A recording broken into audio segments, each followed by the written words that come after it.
බලන්න අපි ඉරිසියා කරනවා නම් කුහකකම් කරනවා නම් මරා ගන්නවා නම් ඇත්තටම විඳවන්නේ කවුද? මං කාගෙන් හරි පරිගන්න හිතන සිතුවිල්ලෙන් පවා විඳවන්නේ කවුද?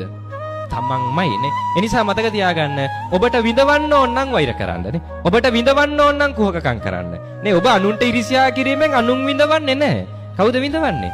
තමන් විඳවන්නේ නේ. දැන් හිතන්න අල්ලපු ගෙදර මිනිස්සු එකපාර දිනු වෙනවා. අපි මොකද්ද කියන්නේ? ඔය මිනිහා කුඩු විකුණනවා. කියනවද නැද්ද? කියනවනේ අනිවාර්යෙන් ඕකුන් කුඩු විකුණනවා ඇති. හරිද?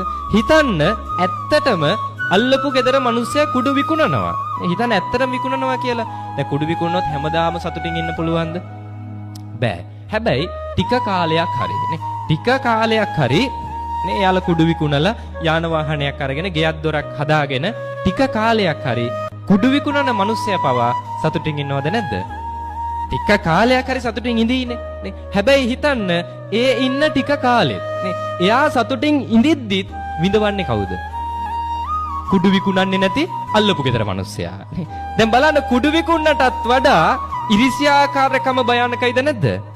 භයානකයිනේ. මොකද කුඩු විකුණන කෙනාට වඩා එහා ගෙදර මිනිස්සයා විඳවනවා නේ.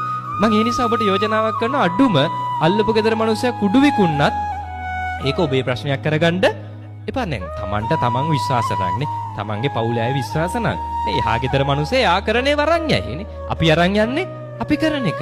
අල්ලපු ගෙදර මිනිස්සේ නිසාවත් මම විඳවන්න අවශ්‍යතාවයක් නැහැ. ඒ නිසා ආරාධනා කරනවා ජීවත් වෙන ටික කාලේ මිනිස්සෙක් විතර ජීවත් වෙන්න නේ.